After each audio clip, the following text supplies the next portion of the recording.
Good morning दोस्तों, मैं विकास Kushwaha Pataliputra study express की ओर से एवं हमारे सारे टीम की ओर से आप सभी को गणतंत्र दिवस 26 जनवरी के शुभ अवसर पे बहुत बहुत सारी शुभकामनाएं।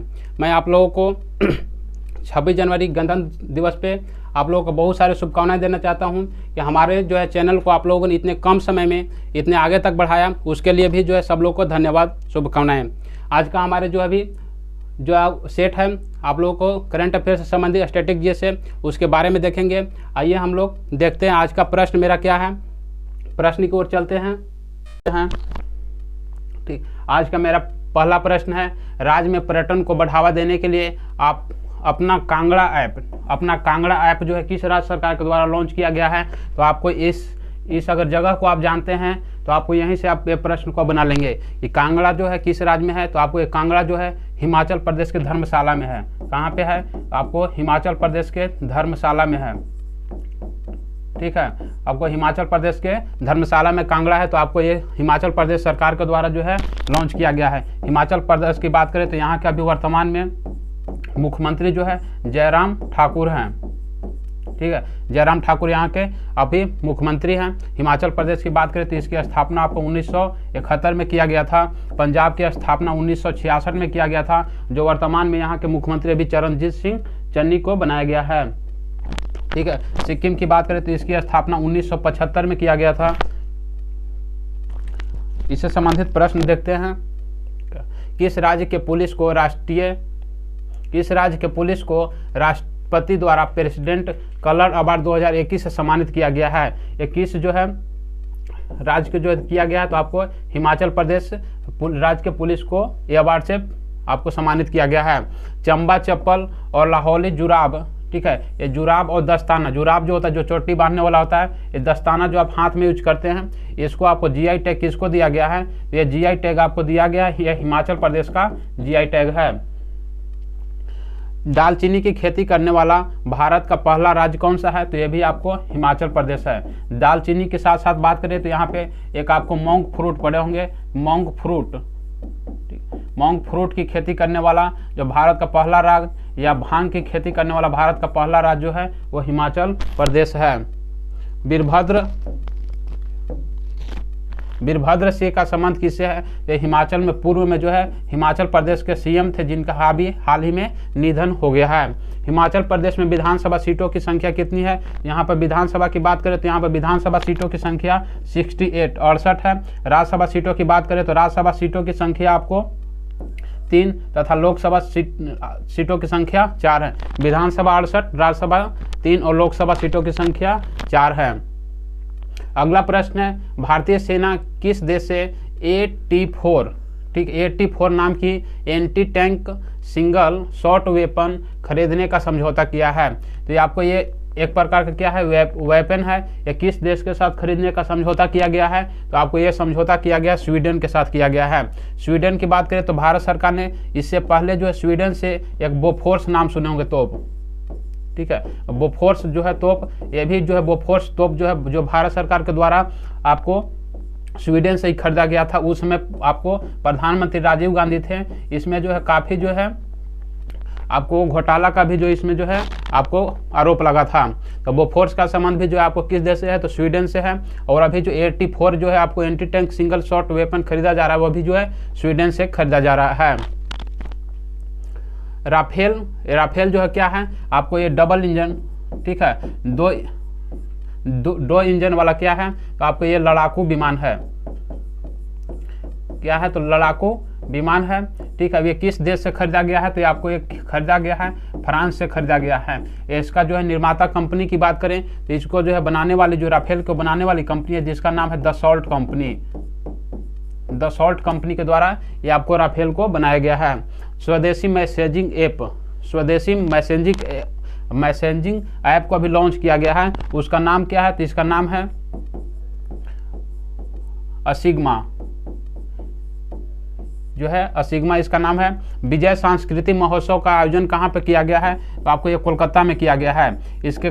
इसका करने के पीछे कारण क्या था? तो विजय जो सांस्कृतिक महोत्सव मनाने का जो है कारण था कि जो है अभी बांग्लादेश को जो आज़ादी का जो है अब कितना साल हो गया? तो 50 साल, क्योंकि बांग्लादेश जो है पाकिस्तान से अलग होकर 1971 में नए स्वतंत्र देश के रूप में गठित हुआ था। तो उसके 50 साल जो है पूरे होने पर भारत सरकार के द्वारा जो है कलकत्ता में आपको विजय सांस्कृतिक महोत्सव का आयोजन किया गया था। स्वर्णिम विजय वर्ष का आयोजन कहाँ पे किया गया है? तो ये आपको राजस्थान के जयपुर में किया गया है। राजस्थान के जयपुर में किया गया है। इसका भी जो है आयोजन करने का एक ही वही लक्ष्य था कि आपको बांग्लादेश से जो है भारत को जो है आपको जीत मिली थी, उसके 50वीं वर्षगांठ के रूप में मनाया गया है। युद्धक टैंक अर्जुन मार्क 1A का निर्माण जो है किसके द्वारा किया गया है? किसके द्वारा किया गया है? तो आपको ये किया गया है DRDO के द्वारा, डिफेंस रिसर्च डेवलपमेंट ऑर्गेनाइजेशन के द्वारा किया गया है। इसकी स्थापना की बात करें तो इसकी स्थापना 1958 में किया गया था। इसके अभी हेड जो है, इसके हेड कौन है? तो इनके हेड हैं अभी जी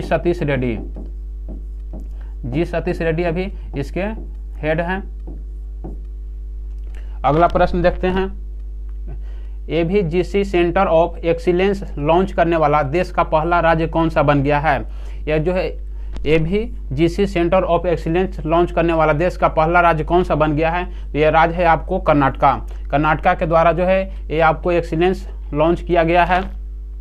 कर्नाटका की बात करें तो कर्नाटका में जो है यहाँ पे जो विधानसभा सीटों की संख्या बात करते हैं, यहाँ विधानसभा सीटों की संख्या 224 है। और यहाँ पर भी वर्तमान में नए मुख्यमंत्री बने हैं जिनका नाम है बसवराज बोम्मई।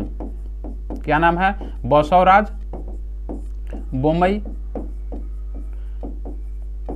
बोम्मई जो है, जिनका संबंध जो है किस पार्टी से है? तो भारतीय जनता पार्टी से है। आंध्र प्रदेश की बात करें तो यहाँ पे इसकी स्थापना भाषा के आधार पर गठित होने वाला पहला राज्य था आंध्र प्रदेश। और यहाँ का भी CM जो है कौन है? तो इनका CM का नाम है यहाँ पे जगन मोहन रेड्डी।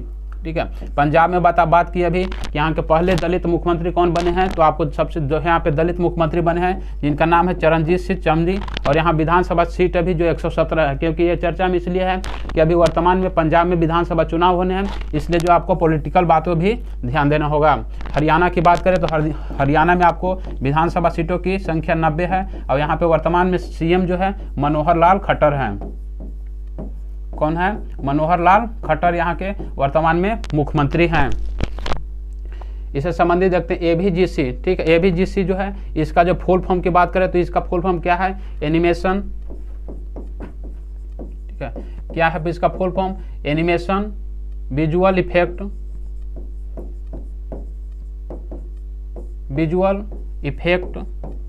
ठीक है, animation visual effect gaming.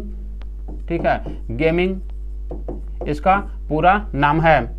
Bharat की पहली डिजिटल न्याय घड़ी जो है कहाँ पे लॉन्च किया गया है? तो भारत की पहली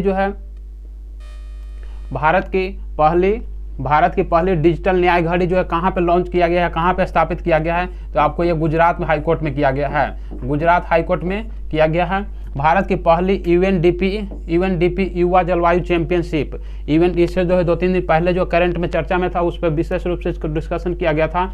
UNDP युवा जलवायु चैंपियनशिप कौन बनी है? तो आपको UNDP, ठीक है, UNDP युवा भारत की पहली UNDP युवा जलवायु चैंपियनशिप कौन बनी है? इसका नाम है ठीक है, प्रवक्ता जोली। इनका नाम क्या है? प्रवक्ता जोली इनका पूरा नाम है। भारत की पहला सैनिटरी नैपकिन गांव कौन सा है? तो इनका प्रवक्ता कोली। ठीक है, प्रवक्ता कोली कर लीजिएगा। पूरा नाम क्या है? प्रवक्ता कोली।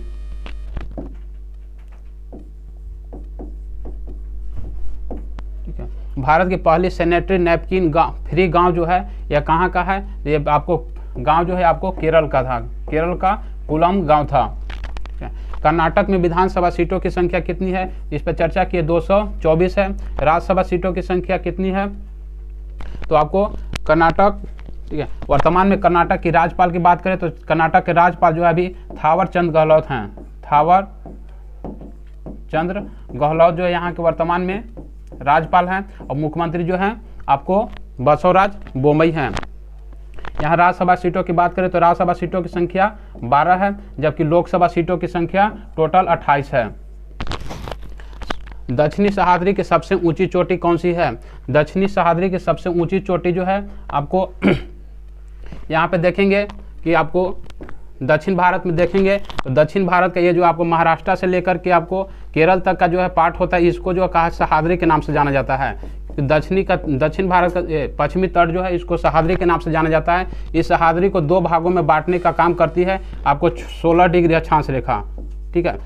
16 डिग्री अक्षांश रेखा जो है 2 भागों में बांटने का काम करती है। अब किस राज्य से गुजरती है तो ये आपको गोवा से होकर के गुजरती है। ये 2 भागों में बांटती है सह्याद्री को, उत्तरी सह्याद्री एक दक्षिणी सह्याद्री में। तो आपको पूछा जा रहा है दक्षिणी सह्याद्री की सबसे ऊंची चोटी कौन है? तो दक्षिणी सह्याद्री की सबसे ऊंची चोटी है आपको कुद्रेमुख। कुद्रेमुख है जो कि आपको कर्नाटक में पड़ता है। तो उसी का है आपको दक्षिणी का सबसे ऊंची चोटी है कुद्रेमुख।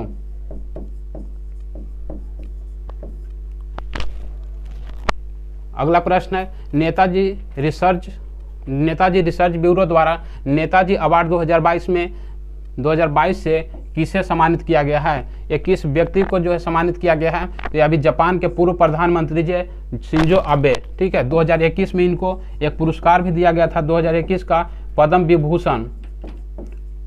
पद्म भारत का जो है सब जो आपको पद्म विभूषण पुरस्कार 2021 में किसको दिया गया था? तो आपको शिंजो आबे को दिया गया था, जो कि जापान के पूर्व प्रधानमंत्री थे। शेख हसीना की बात करें तो अभी वर्तमान में भैया बांग्लादेश के जो है प्रधानमंत्री हैं। बांग्लादेश की प्रधानमंत्री शेख हसीना हैं। और स्कॉट मॉरिसन की बात करें तो यूके यूनाइटेड किंगडम का भी वर्तमान में प्रधानमंत्री हैं। जबकि जो बाइडन की बात करें तो अमेरिका के 46वें राष्ट्रपति जो है कौन बने हैं? तो जो बाइडन बने हैं, जिनका संबंध आपको डेमोक्रेटिक पार्टी से है। कौन सी पार्टी है इनका? तो डेमोक्रेटिक पार्टी है जो बाइडन का। मिसेज वर्ल्ड 2022 में सर्वश्रेष्ठ राष्ट्रीय पोशाक का पुरस्कार किसको दिया गया है?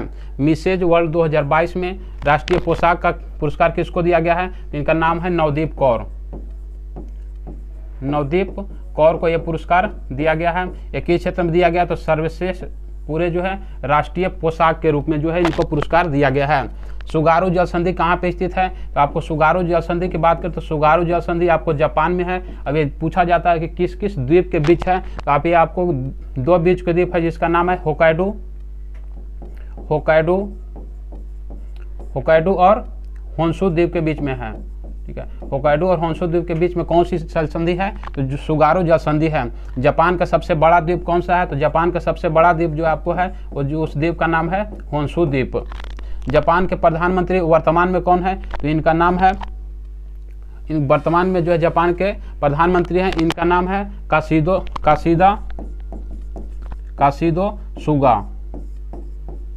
काशिदो सुगा जो है यहाँ के वर्तमान में प्रधानमंत्री हैं। जापान से और जो है डिटेल हम लोग देखेंगे जो चीज़ों को जो है कि जापान से जो है कई ऐसे प्रश्न पूछा जाता है जो को आपको ज्योग्राफिकल तरीके से पूछा जाता है। देखिए यहाँ पे जो है अभी सुगारू जो जल संधि की बात की है, और सुगारू जल संधि जो है आप यहाँ पे देख रहे होंगे सुगारू जल संधि है किस द्वीप के बीच में है? तो यहाँ पे होकाइडो द्वीप है और यहाँ पे आपको होन्शु द्वीप है, ठीक है। तो होन्शु द्वीप हो गया और होकाइडो द्वीप, ये दोनों द्वीप के बीच में है आपको कौन सी? सुगारू जल संधि। आपको होन्शु द्वीप यहाँ पे है। यहाँ पे एक और प्रश्न पूछा जाता है कि सबसे बड़ा कौन है? तो सबसे बड़ा जो है आपको सबसे बड़ा यही है, ठीक है। सबसे बड़ा कौन सा है? सबसे बड़ा आपको होन्शु द्वीप है। इसी पे इसकी राजधानी जो जापान की राजधानी कहाँ है? टोक्यो जो है किस द्वीप पे है? तो ये होन्शु द्वीप पे है।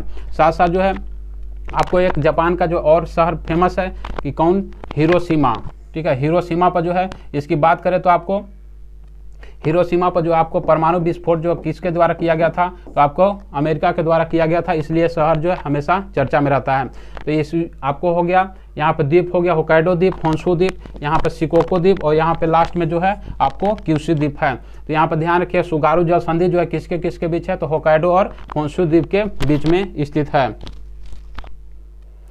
अगला प्रश्न, भारत के पहले जिला सुशासन सूचकांक का हाल ही में किन राज्य केंद्र शासित प्रदेशों के जिलों के अनावरण किया गया है? इसमें यह सूचकांक जारी किया गया है। इस सूचकांक में जो है उस राज्य या केंद्र शासित प्रदेश का जिला का रैंकिंग जारी किया गया है। उसमें जो है सर्वश्रेष्ठ जिला का पुरस्कार किसको दिया गया है उसके बारे में देखेंगे। इसमें सर्वश्रेष्ठ जिला का पुरस्कार जो आपको जम्मू कश्मीर जम्मू कश्मीर केंद्र शासित प्रदेश को जिला को दिया गया है। तो इसमें जो है ये आपको किसके द्वारा जो है सूचकांक जारी किया जाता है, तो ये आपको ये सूचकांक जो है आपको गृह मंत्रालय के द्वारा जारी किया जाता है। गृह मंत्रालय के द्वारा ये जारी किया जाता है। वर्तमान में गृह मंत्री कौन है, तो अमित शाह हैं। इसमें जो है जम्मू कश्मीर के जिला को यह रैंकिंग जारी किया गया है। इसमें प्रथम की बात करें तो प्रथम जो जिला है वो जम्मू है। प्रथम स्थान पर कौन सा जिला है, जम्मू है। जबकि अंतिम स्थान पर बात करें तो अंतिम स्थान पर आपको जम्मू कश्मीर का राजौरी जिला है। अंतिम स्थान पर कौन है, राजौरी जिला है। किसके द्वारा जारी किया गया, तो गृह मंत्रालय के द्वारा जारी किया गया है। जम्मू में जो है जम्मू और कश्मीर के बारे में देखेंगे, क्योंकि जम्मू कश्मीर का जो है इसका जो है पुनर्गठन 31 अक्टूबर 2019 को 2 नए केंद्र शासित प्रदेश के रूप में इसका गठन किया गया। एक आपको हो गया लद्दाख, मैप पर देख रहे होंगे, एक हो गया लद्दाख, एक हो गया जम्मू कश्मीर। जम्मू कश्मीर वाला जो है क्षेत्र जो है आपको ये वाला जो क्षेत्र हो गया ये आपको जम्मू कश्मीर हो गया। अब ये पूरा वाला जो क्षेत्र हो गया यहाँ पे आपको लद्दाख हो गया। ये वाला क्षेत्र देखते होंगे, इसको हम अक्साई चीन के नाम से जानते हैं। अक्साई चीन के नाम से जानते हैं, जिसपे जो है आपको इसी क्षेत्र में आपको जो है कौन सा एक पेगोंग झील है। पेगोंग झील है जो कि खारे पानी की झील है, जो कि जहाँ पे भारत और चीन के बीच जो है पिछले वर्ष जो है झड़प हुआ था। अब ये वाला आपको क्षेत्र हो गया जो कि वर्तमान में अभी भारत के पास नहीं है, बल्कि ये पीओके है, इसको कहा जाता है पाक ऑक्युपाइड कश्मीर, पाक अधिकृत कश्मीर। तो आपको जो अभी जो क्षेत्र है आपको लद्दाख का, यही क्षेत्र जो है कि भारत के पास है, क्योंकि इधर का जो क्षेत्र है अक्साई चीन वो अभी चीन के कब्जे में है, और इधर वाला जो क्षेत्र है वो पीओके अभी पाकिस्तान के कब्जे में है। तो यहाँ पे हम देखेंगे जब लद्दाख की बात करें तो इसमें टोटल जिला की संख्या आपको 2 गो है। इसमें टोटल जिला कितना है, 2। एक हो गया लद्दाख, एक हो गया कारगिल, अब एक हो गया लेह, यही 2 जिले हैं। जबकि जम्मू कश्मीर की बात करें तो यहाँ पे इसमें टोटल जिला की संख्या आपको 20 है। ठीक है, तो इसमें मुख्य रूप से हमें देखना था क्या कि कौन कौन से दर्रे जो हैं कहाँ पे स्थित हैं। तो या पहले जो आप लोग पढ़ते थे काराकोरम दर्रा, जो डायरेक्ट पढ़ते थे कि जम्मू कश्मीर में है, तो वो सब अभी जो है भौगोलिक रूप से वो सब का भी परिवर्तित कर दिया गया है, क्योंकि ये क्षेत्र अभी को बट गया है। तो यहाँ पर देखेंगे काराकोरम दर्रा जो है किस राज्य में है, तो अब पड़ता ही है अब लद्दाख में। उसके आगे चलेंगे तो यहाँ पे जोजिला दर्रा है, यांगला दर्रा है और खारदुंगला दर्रा है। साथ साथ एक यहाँ पे बड़ा लच्चा दर्रा भी है। तो ये सभी दर्रे जो है कहाँ पे हैं, अब जम्मू कश्मीर नहीं होकर के अब ये सब दर्रे जो हैं आपको लद्दाख में स्थित हैं। साथ साथ जम्मू कश्मीर की बात करें तो जम्मू कश्मीर में कौन से दर्रे बच गए हैं, बुर्जिल दर्रा हो गया, पीर पंजाल दर्रा हो गया और यहाँ पे बनिहाल दर्रा हो गया। साथ साथ यहाँ पे पूछा जाता है आपको हिमालय के जो क्षेत्र के बारे में, ठीक है, क्योंकि यहाँ हिमालय के जो कुछ श्रेणियाँ हैं उसके बारे में पूछा जाता है। तो यहाँ आपको इसमें हिमालय की कुछ श्रेणियाँ हैं, जिसमें जो है काराकोरम है, लद्दाख है, जौस्कर है। ये आपको इसी सीरीज में आगे बढ़ा है। उत्तर से दक्षिण की ओर चलेंगे तो काराकोरम हो गया, लद्दाख हो गया और जौस्कर हो गया। तो ये सभी प्रश्न जो थे आपको जम्मू कश्मीर लद्दाख से संबंधित थे। सबसे टॉप एवं अंतिम जिला कौन सा है, तो सबसे टॉप में अभी बात की वहाँ पे सबसे टॉप पे आपको है जम्मू है, और सबसे अंतिम में जो है आपको जम्मू कश्मीर का राजौरी जिला है। राजौरी जिला है। अनुच्छेद 370 का संबंध किससे है, अनुच्छेद 370 का संबंध था आपको जम्मू कश्मीर से था, जिसे आपको 5 अगस्त 2019 को सबसे पहले ये बिल को लाया गया था राज्यसभा में। उसी माध्यम से इस अनुच्छेद 370 के सभी जितने भी भाग थे उसके आर्टिकल थे उस सभी को समाप्त कर दिया गया। अब केवल कौन से अनुच्छेद है, आपको 370 का केवल क काम करता है, जिसमें कहा गया है कि जम्मू कश्मीर भारत का हिस्सा होगा। तो अभी 370 पूरी तरह से नहीं समाप्त हुआ, 370 का जितने भी आर्टिकल थे वो समाप्त किया गया है। अब केवल लागू कौन होता है, तो 370 का केवल लागू होता है। जम्मू कश्मीर के पहले राज्यपाल कौन थे, तो पहले जो है यहाँ पे राज्यपाल नहीं होते हैं, यहाँ पे यूनियन टेरिटरी है, इसलिए यहाँ पे उप राज्यपाल की नियुक्ति किया जाता है। तो यहाँ पे थे गिरीश चंद्र मुर्मू जो थे यहाँ पे प्रथम उपराज्यपाल थे। लेकिन जबकि वर्तमान में बात करें तो वर्तमान में जो आपको मनोज सिन्हा जो है यहाँ पे जम्मू कश्मीर के उपराज्यपाल हैं। जम्मू कश्मीर लद्दाख में कुल कितने जिले हैं, जम्मू कश्मीर में मैंने चर्चा किया, जम्मू कश्मीर में टोटल जिलों की संख्या 20 है। जबकि लद्दाख की बात करें तो टोटल इसमें 2 जिले हैं, जो इसमें लेह और कारगिल है। सुशासन सूचकांक 2021 में शीर्ष स्थान पर कौन सा राज्य रहा है, तो सुशासन में सबसे अच्छा प्रदर्शन आपको रहा है, ये आपको राज्य है गुजरात।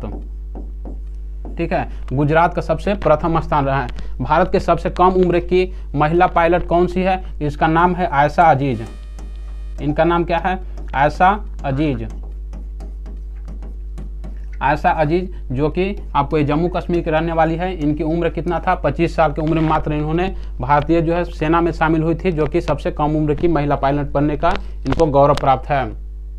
निम्न में से किसकी जयंती 23 जनवरी को पराक्रम दिवस के रूप में मनाई जाती है? तो 23 जनवरी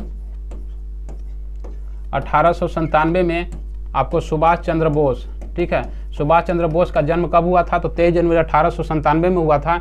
उन्हीं के जन्म दिवस को पराक्रम दिवस के रूप में मनाने की घोषणा भारत सरकार ने 2021 में किया था। कब? 2021 से इनके जो है जन्म दिवस को पराक्रम दिवस के रूप में मनाने की घोषणा किया है। तो इनका सही उत्तर हो गया सुभाष चंद्र बोस। चौधरी चरण सिंह की बात करें तो आपको चौधरी चरण सिंह को जो है 23 दिसंबर को प्रत्येक वर्ष किसान दिवस के रूप में मनाया जाता है। पंडित जो है नेहरू की बात करें तो इनका जो है 14 नवंबर को जो है प्रत्येक दिन आपको राष्ट्रीय, ठीक है, आपको 14 नवंबर को मधुमेह दिवस के रूप में, ठीक है, या मधुमेह दिवस, या जो है मधुमेह दिवस, 14 नवंबर को आपको सरदार पटेल की बात करें तो 31 अक्टूबर को प्रत्येक वर्ष जो है आपको प्रत्येक वर्ष 31 अक्टूबर को किस रूप में मनाया जाता है? तो आपको एकता दिवस के रूप में मनाया जाता है, एकता दिवस के रूप में मनाया जाता है। यहाँ पे 14 नवंबर को 2 दिवस के रूप में मनाया जाता है। एक तो आपको मधुमेह दिवस हो गया, अब एक हो गया आपको नेहरू जी के जन्म दिवस को जो है आपको प्रत्येक वर्ष बाल दिवस के रूप में मनाया जाता है, ठीक है, प्रत्येक वर्ष बाल दिवस के रूप में नेहरू जी के जन्म दिवस को मनाया जाता है। पराक्रम दिवस का प्रारंभ जो कब किया गया था? तो पराक्रम दिवस की शुरुआत आपको 2021 में किया गया था। सुभाष चंद्र बोस के राजनीतिक गुरु कौन से? तो आपको सुभाष चंद्र बोस के राजनीतिक गुरु का नाम था आपको चित्तरंजन दास। चित्तरंजन दास जो है इनके आपको राजनीतिक गुरु थे। आज़ाद हिंद रेडियो की शुभारंभ कहाँ पे किया गया था और कब किया गया था? 1942 में आपको किया गया था, जर्मनी के बर्लिन में किया गया था, जर्मनी की बर्लिन में किया गया था। उसमें थे आपको सुभाष चंद्र बोस और आपको वहाँ के जो उस समय के शासक जो था हिटलर, उसके द्वारा इसकी रेडियो की शुरुआत किया गया था। महात्मा गांधी को राष्ट्रपिता की उपाधि किसने दिया था? तो इन्होंने जो है सुभाष चंद्र बोस ने ही सबसे पहले महात्मा गांधी को राष्ट्रपति को करके राष्ट्रपिता के नाम से पुकारा था। इसी के कारण जो उनका उपाधि जो है राष्ट्रपिता के रूप में आगे चलकर संबोधित किया जाने लगा। नेताजी की उपाधि सुभाष चंद्र बोस को किसने दिया? तो ये जो है आपको हिटलर के द्वारा दिया गया था, ये हिटलर के द्वारा ये उपाधि दिया गया था। कांग्रेस के 1938 और 1939 की अध्यक्षता किसके द्वारा किया गया था? तो ये भी अध्यक्षता आपको सुभाष चंद्र बोस के द्वारा अध्यक्षता किया गया था। कांग्रेस का अधिवेशन जो है 2 बार अध्यक्षता किए थे, एक 38 एक 39 में। नेताजी की मूर्ति का अनावरण कहाँ पे किया गया है? तो अभी हाल ही में जो है आपको प्रधानमंत्री नरेंद्र मोदी के द्वारा नेताजी की मूर्ति का अनावरण जो है आपको दिल्ली में किया गया है। प्रधानमंत्री नरेंद्र मोदी कहां पर 5 फरवरी 2022 को स्टैचू ऑफ इक्वलिटी का अनावरण करेंगे? कब करेंगे? अगले महीने में किया जाएगा, 5 फरवरी 2022 को किया जाएगा। स्टैचू ऑफ इक्वलिटी का अनावरण जो है प्रधानमंत्री के द्वारा किया जाएगा। अभी आपको किया जाएगा हैदराबाद जो है तेलंगाना में किया जाएगा। हैदराबाद वर्तमान में कहाँ है? अब ये तेलंगाना में चला गया है। तेलंगाना की बात करें तो इसकी स्थापना 2 जून 2014 को किया गया था, जो कि आंध्र प्रदेश से अलग करके एक नए राज्य के रूप में गठित किया गया था। दिल्ली की बात करें तो यहाँ पे जो है वर्तमान में विधानसभा सीटों की संख्या कितना है? 70 तथा राज्यसभा सीटों की संख्या 3 और लोकसभा सीटों की संख्या की बात करें तो यहाँ पे 7 हैं। केवड़िया जो है आपको बहुत जो है प्रश्न में पूछा जाता है यहाँ से चर्चा में, क्योंकि सरदार पटेल की जो है आपको मूर्ति जो लगाई गई है, विश्व में सबसे ऊंची मूर्ति किसकी है? सरदार पटेल की मूर्ति है, जिसकी ऊंचाई की बात करें तो इसकी ऊंचाई जो है टोटल 182 मीटर है। आपको गुजरात के केवड़िया में स्थित है। और जो है केवड़िया जो है भारत की प्रथम इलेक्ट्रिक व्हीकल सिटी भी बन गई है। भारत की प्रथम इलेक्ट्रिकल व्हीकल सिटी कौन सी बन गई है? तो आपको ये है आपको गुजरात का केवड़िया। कोलकाता में अभी करंट से समझे तो अभी वाटर मेट्रो की शुरुआत कहाँ किया गया है? तो आपकी वाटर मेट्रो की शुरुआत आपको कोलकाता में किया गया है, तथा भारत में पहली बार मेट्रो की शुरुआत भी कोलकाता में 1984 में किया गया था। विश्व की सबसे ऊंची बैठी हुई प्रतिमा किसकी है? तो ये आपको बैठी हुई प्रतिमा में जो है आपको ये भगवान बुद्ध की है, और ये कहाँ पे है? तो आपको ये थाईलैंड में स्थित है, थाईलैंड में स्थित है। यहाँ पे प्रश्न पूछा जा रहा है कि बैठी हुई प्रतिमा जो है आपको किसकी जो है सबसे ऊंची है पूरे विश्व में? तो ये गौतम बुद्ध की प्रतिमा है और ये थाईलैंड में स्थित है। विश्व की दूसरी सबसे ऊंची प्रतिमा जो है इसका अनावरण कहाँ किया गया है? इसका अनावरण जो है किया गया है, इनका जो है नाम है संत रामानुजाचार्य। संत रामानुजन का जो है ये प्रतिमा लगाया गया है, और ये प्रतिमा कहाँ पे लगाया गया है? तो ये प्रतिमा आपको हैदराबाद में लगाया गया है। हैदराबाद में प्रतिमा का अनावरण किया गया है। किस राज्य में राष्ट्रपति ने पीएन पनिक्कर की कहाँ से प्रतिमा का अनावरण किया है? ये राष्ट्रपति के द्वारा एक प्रतिमा का अनावरण किया गया है। किस व्यक्ति का प्रतिमा है? इनका नाम है पीएन पनिक्कर। इसकी प्रतिमा का अनावरण कहाँ पे किया गया है? तो आपको ये केरल में किया गया है। स्टैचू ऑफ पीस कहाँ पे स्थित है? तो स्टैचू ये आपको पाली, ठीक है, पाली जो है आपको कहाँ पे है? राजस्थान में है। राजस्थान के पाली में इसका अनावरण किया गया। यह भी अनावरण जो आपको प्रधानमंत्री नरेंद्र मोदी के द्वारा किया गया था। विश्व की सबसे ऊंची प्रतिमा कौन सी है? तो विश्व की सबसे ऊंची प्रतिमा इसका नाम है statue of unity. Statue of unity जो कि आपको सरदार पटेल की प्रतिमा है, जिसकी ऊंचाई 182 मीटर है। इसके वास्तुकार की बात करें तो इसके वास्तुकार कौन थे? इसके वास्तुकार का नाम था राम सुतार इसके वास्तुकार थे। और केवड़िया आपको कहाँ पे है? आपको गुजरात के केवड़िया में है। केवड़िया की बात करें तो केवड़िया जो है किस द्वीप पे है? तो आपको केवड़िया जो है आपको पूछा जाता है प्रश्न, केवड़िया जो है किस द्वीप पे है? तो ये आपको साधु बेट द्वीप पे है। साधु बेट द्वीप पर स्थित है केवड़िया, जहाँ पे सरदार पटेल की 182 मीटर ऊंची प्रतिमा का अनावरण किया गया है। स्प्रिंग टेम्पल कहाँ स्थित है? तो स्प्रिंग टेम्पल जो आपको चीन में स्थित है। स्टैचू ऑफ लिबर्टी कहाँ है? यूएसए अमेरिका में स्थित है। तो इससे संबंधित ये सब प्रश्न थे जो आपको स्ट्रेटेजी हमेशा जो है प्रश्न पूछे जाते हैं। हाल ही में किस टीम ने 9वीं राष्ट्रीय महिला आइस हॉकी चैंपियनशिप जीता है? ठीक है, ये इसका संस्करण था, ये आपको 9वां संस्करण था राष्ट्रीय महिला आइस हॉकी चैंपियनशिप का, जिसका आपको किसके द्वारा जीता गया है? तो आपको ये लद्दाख के द्वारा जीता गया है। हिमाचल प्रदेश की बात करें तो इसका आयोजन जो है अभी कहाँ पे किया गया है? तो इसका आयोजन आपको किया गया था हिमाचल प्रदेश में, जबकि जीता कौन है? लद्दाख के टीम के द्वारा जीता गया है। मणिपुर की बात करें तो मणिपुर जो है आपको यहाँ पे विधानसभा सीटों की संख्या 60 है, और मणिपुर की अंतर्राष्ट्रीय सीमा जो है आपको किसके साथ लगता है? तो म्यांमार के साथ जो है अंतर्राष्ट्रीय सीमा भी बनाती है। सिक्किम की बात करें तो इसकी स्थापना 1975 में किया गया था, जिसमें जो है भारत में पूर्ण रूप से इसको मिला लिया गया था। आयोजन स्थल, इसका आयोजन कहाँ किया गया था आइस हॉकी का? तो आपको हिमाचल प्रदेश में किया गया। एशियाई स्नूकर चैंपियनशिप 2021 का विजेता कौन है? इसके विजेता हैं पंकज अडवाणी इसके विजेता हैं। सीनियर महिला राष्ट्रीय फुटबॉल चैंपियनशिप, ये जो है इसका जो है सीनियर महिला राष्ट्रीय फुटबॉल चैंपियनशिप का आयोजन कहाँ पे किया गया है? इसका आयोजन मणिपुर में किया गया है। इसका आयोजन मणिपुर में किया गया है। अगला प्रश्न, भारत की पहली पैरा बैडमिंटन अकादमी किस शहर में स्थापित किया जाएगा? पैरा बैडमिंटन अकादमी की स्थापना आपको उत्तर प्रदेश के लखनऊ में करने की घोषणा किया गया है।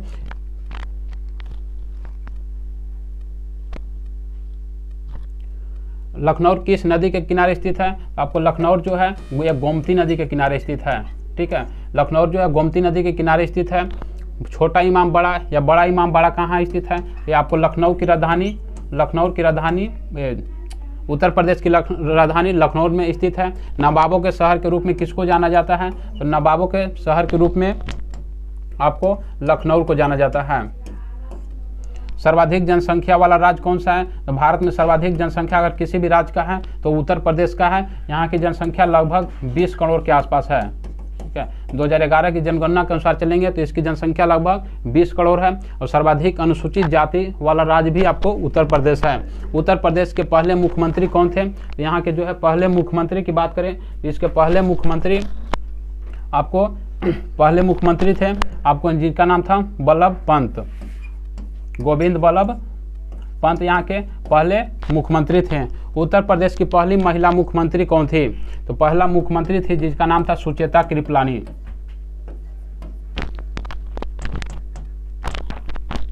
पहला मुख्यमंत्री कौन थी? तो पहला मुख्यमंत्री थी सुचेता कृपलानी, जो कि उत्तर प्रदेश की पहली महिला मुख्यमंत्री बनी। साथ साथ भारत में किसी भी राज्य की प्रथम महिला मुख्यमंत्री बनने वाले भी सुचेता कृपलानी थी। तथा राज्यपाल की बात करें तो अभी उत्तर प्रदेश के पहला राज्यपाल थी आपकी जिसका नाम था सरोजिनी नायडू। सरोजिनी नायडू थी जो कि उत्तर प्रदेश की प्रथम महिला राज्यपाल के रूप में नामित की गई थी। पीलीभीत टाइगर रिजर्व कहाँ है? तो ये भी आपको उत्तर प्रदेश में स्थित है। ये इसलिए चर्चा में है पीलीभीत टाइगर रिजर्व कि इसको 2x T, ठीक है, एक अवार्ड जो है दिया जाता है 2x T। इसका अर्थ होता है क्या कि बाघों को जो है भारत सरकार का ये जो है लक्ष्य था कि कम से कम समय में जो भारत में जो है बाघों की संख्या को दुगना करने का। तो सबसे पहले जो बाघों की संख्या में दुगना जो है बढ़ोतरी किया था वो पीलीभीत टाइगर रिजर्व के द्वारा किया गया था। इसलिए पीलीभीत टाइगर रिजर्व को T×2 अवार्ड से सम्मानित किया गया। सर्वाधिक राज्यों से सीमा बनाने वाला जो सीमा कौन सा है? तो आपको ये उत्तर प्रदेश का सीमा है जिसका नाम है वीरभद्र, ठीक है। पहला जिला है, ठीक है, ये आपको उत्तर प्रदेश का ही जिला है जिसका नाम है सोनभद्र है, जो कि ये अलग अलग 4 राज्यों के साथ सीमा बनाती है। सीमा की बात करें तो ये आपको बिहार के साथ सीमा बनाती है, साथ साथ झारखंड, ठीक है, इसके बाद छत्तीसगढ़ और ये मध्य प्रदेश, 4 अलग राज्यों के साथ सीमा बनाने वाला भारत का जिला कौन सा है? तो सोनभद्र जिला है। और ये सोनभद्र किस राज्य में है? तो आपको उत्तर प्रदेश में सोनभद्र है। हाल ही में 2022 में किस देश ने तेल रिसाव के कारण 90 दिनों का पर्यावरण आपातकाल लागू किया है? पर्यावरण आपातकाल से संबंधित देखेंगे यहाँ पे कई प्रश्न बनते हैं। पर्यावरण आपातकाल, कहीं सैन्य आपातकाल लगाया गया, कहीं खाद्य आपातकाल लगाया गया है। तो देखेंगे सबको बारी बारी से देखेंगे। श्रीलंका की बात करें तो श्रीलंका में वर्तमान में जो यहाँ पे खाद्य आपातकाल लागू किया गया है। खाद्य आपातकाल लागू किया गया है कहाँ पे? आपको श्रीलंका में, क्योंकि यहाँ खाने पीने की वस्तुओं में काफ़ी जो है मात्रा में बढ़ोतरी हो रही थी, इसके कारण यहाँ पे खाद्य आपातकाल लगाया गया है। म्यांमार की बात करें तो यहाँ पे जो आपको लगाया गया था सैन्य आपातकाल जो है लगाया गया था 1 साल के लिए म्यांमार में। पेरू की बात करें तो इसका सही उत्तर जो है पेरू है, जहाँ पे तेल अभी रिसाव होने के कारण यहाँ पे 90 दिनों के लिए आपातकाल लगाया गया है। पेरू की बात करें तो पेरू जो है आपको दक्षिण अमेरिका का कंट्री पड़ता है, जो कि दक्षिण अफ्रीका में स्थित है। पेरू को हम मैप के माध्यम से देखेंगे, ठीक है, पेरू जो है मैप के माध्यम से देखेंगे। यहाँ से दक्षिण अमेरिका में कई ऐसे प्रश्न बनते हैं, उसको भी देखेंगे, ठीक है। तो यहाँ पे दक्षिण अमेरिका में जो है एक प्रश्न यहाँ से पूछा जाता है कि दक्षिण अमेरिका जो है एक ऐसा महादेश है जिसमें लैंडलॉक कंट्री जो है, इसमें कितने लैंडलॉक कंट्री हैं? इसमें 2 आपको जो है लैंडलॉक कंट्री है। यहाँ पे देखेंगे एक है आपको लैंडलॉक कंट्री में है बोलिविया, एक पराग्वे, ठीक है। एक यहाँ पे देखेंगे बोलिविया है, अब एक आपको है पराग्वे। ये 2 ऐसे कंट्री हैं जो कि आपको लैंडलॉक कंट्री मीन्स इनकी सीमा जो है समुद्र के साथ नहीं लगती है। साथ साथ जो है यहाँ पे सबसे बड़ा देश इसमें जो है जो कि ब्राज़ील है। और यहाँ पे आपको वाला क्षेत्र जो है चिली वाला क्षेत्र है, ठीक है। तो यहाँ 2 ऐसे कंट्री, ये प्रश्न पूछा जाता है कि दक्षिण अमेरिका में कौन कौन से ऐसे देश हैं जिसकी सीमा जो है किसी भी समुद्र से नहीं लगती है, यानी वो लैंडलॉक भू आवेष्टित देश में आते हैं। तो आपको जो है बोलिविया है और पेरू है।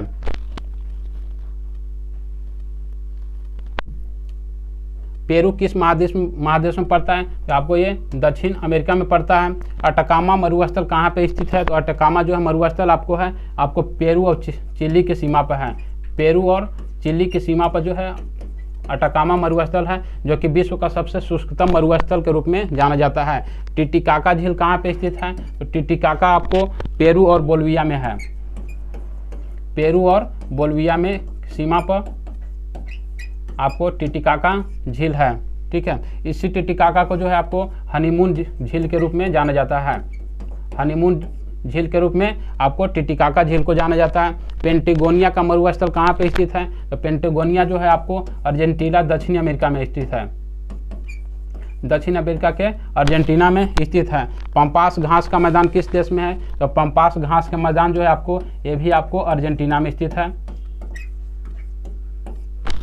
लानोज जो है ये घास का मैदान, ये भी जो है शीतोष्ण घास के मैदान है। अब आपको वेनेजुएला में है, ये वेनेजुएला में आपको लानोज घास के मैदान है। ईंधन की कीमत के बढ़ने के कारण किस देश में आपातकाल लागू किया गया है? तो यहाँ पे ईंधन के कारण जो आपको लगाया गया है आपातकाल, वो आपको लगाया गया है कजाकिस्तान में लगाया गया है। इसकी राजधानी की बात करें तो इसकी राजधानी है आपको नूर सुल्तान, जो कि अभी आपको आपातकाल लगाया गया है। यहाँ के प्रधानमंत्री को भी इस्तीफा देना पड़ा था।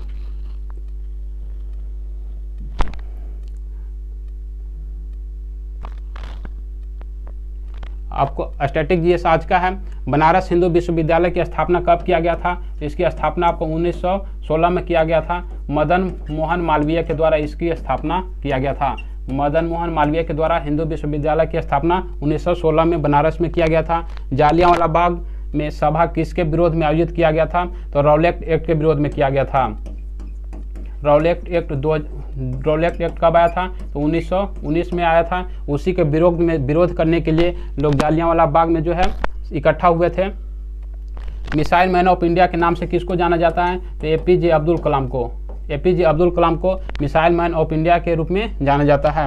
वन्य जीव संरक्षण अधिनियम कब पारित किया गया? तो वन्य जीव संरक्षण अधिनियम आपको 1972 में पारित किया गया था।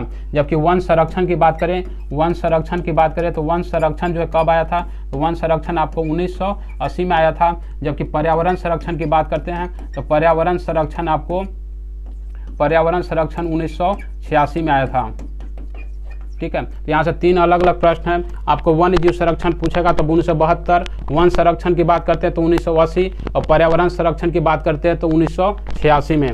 रॉलेट एक्ट कब पारित हुआ था? तो रॉलेट एक्ट आपको 1919 में पारित किया गया था।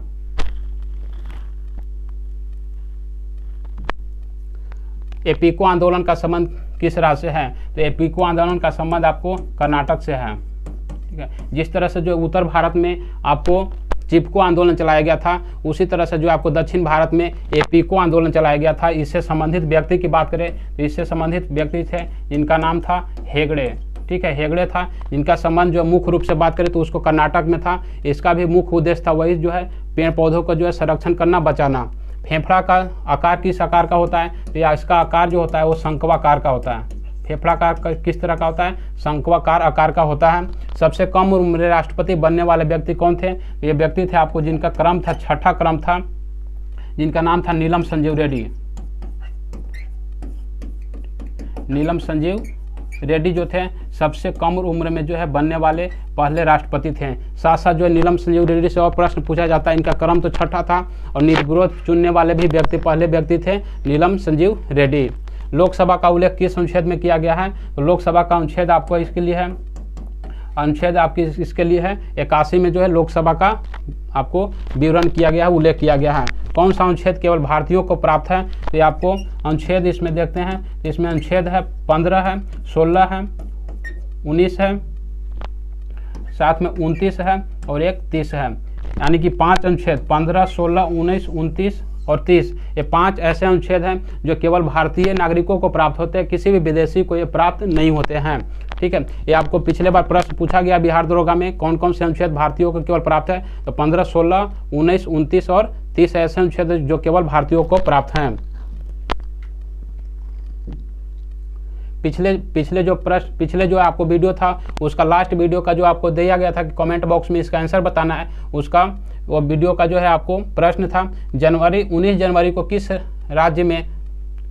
राज्य में कोकबोरोक दिवस मनाया गया है? तो इसका सही उत्तर है आपको त्रिपुरा में मनाया गया है। उसी आधार पे आपको जो है पुनः जो एक और आज का प्रश्न दिया जा रहा है जो आप लोगों को कमेंट बॉक्स में बता रहे हैं, इसका आंसर देना है कि विश्व में खीरे का सबसे बड़ा निर्यातक देश किसका? खीरा जो आप लोग खाते हैं उस खीरे के बारे में बताया कि सबसे बड़ा निर्यातक देश कौन सा देश बन गया है? तो आपको ये इसके बारे में सही उत्तर देना है।